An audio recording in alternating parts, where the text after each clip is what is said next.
कि कहीं ये फ्रॉड तो नहीं, जो ऊपर से खानदानी पर अंदर से कंगाल हैं और यहाँ चुपके से अपना हाथ साफ करके चले जाएंगे। उसने अगले ही पल बाहर खड़े गार्ड को इशारा कर दिया और गार्ड्स तुरंत अंदर आ गए। साथ ही अवनी, गौतम और गीता पर नजर रखने लगे, जिसे देख अवनी और गीता घबरा गए। आखिर क्या होगा? शॉप ओनर का अगला कदम?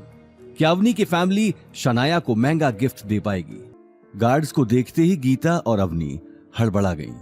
गौतम डेलिब्रेटली अवनी और गीता का टेंशन एक सुंदर नेकलेस की ओर लगाता है और अवनी अगले ही पल उन्हें नजरअंदाज करके नेकलेस ट्राई करने लगी। अजी, अब मैं थारे सामने इतना महंगा महंगा डिजाइन को ढेर लगा दियो, अब या में भी थारे को पसंद को नहीं आ रही हो तो मने बता दो। नहीं, ऐसी बात नहीं है, मुझे इसमें से पसंद है, लेकिन का है भाई जी, मैं तने झूठ को नहीं बोल रही हो। दुकान माले खूब ग्राहक आवे है, लेकिन मैं कदे काउंटर से उठकर कीणो गहना कौन दिखाऊं? हमारी दुकान का सेल्समैन ही दिखावे है। थैंक यू, मैं इसमें से पसंद कर लेती हूँ। ये बात कहते हुए अवनी टेबल पर रखा नेकलेस ध्यान से देखने लगी। उस नेकलेस की चमक से ये साफ पता चल रहा था कि वो बहुत महंगा नेकलेस था, जिसके ऊपर ग्रीन स्टोन्स का काम किया हुआ था और बहुत ही खूबसूरत डिजाइन पूरे नेकलेस पर बनाए हुए थे। लेकिन अवनी की सुई कहीं ना कहीं उसी नेकलेस पर आकर अटक चुकी थी। गौतम उस नेकलेस को देखकर अवनी की आंखों में आई गहरी चमक को देख रहा था। उसका मन हुआ कि वो अभी के अभी अवनी के लिए वो नेकलेस खरीद ले। अजी, ये तो बहुत ही रेयर पीस है, प्योर जोधपुरी डिजाइन, काम भी चोखो और डिजाइन भी चोखो। भाई जी, थे पहन कर देखो। ये कहते हुए ओनर ने टेबल से वो नेकलेस निकाल लिया।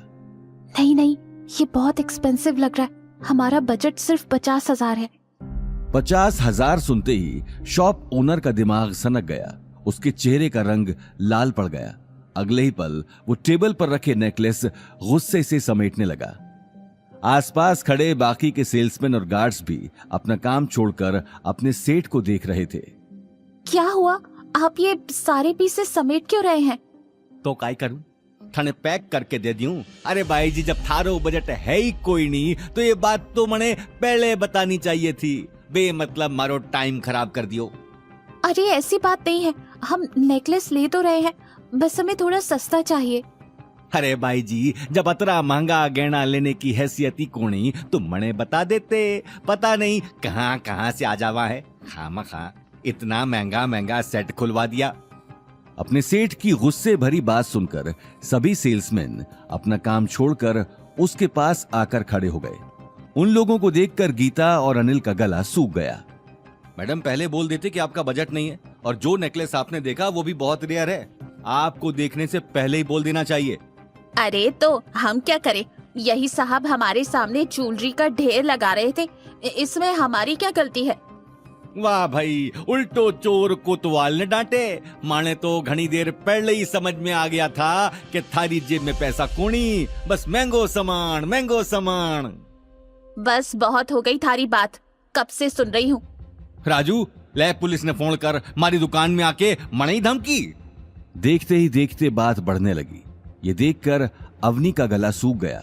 सामने खड़े सेल्समैन अब उसकी बात सुनने को भी तैयार नहीं थे। गौतम, चलो हम कहीं और चलते हैं।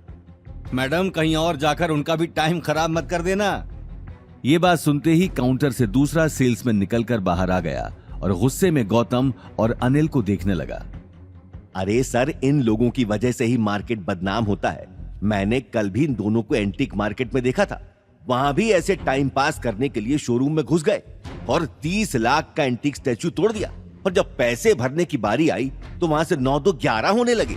आगे की कहानी जानने के लिए देखिए अगला एपिसोड सिर्फ पॉकेट एफएम के यूट्यूब चैनल पर, और रॉयल वारिस के सारे एपिसोड्स को सुनने के लिए डिस्क्रिप्शन में दी लिंक से डाउनलोड करें पॉकेट एफएम ऐप।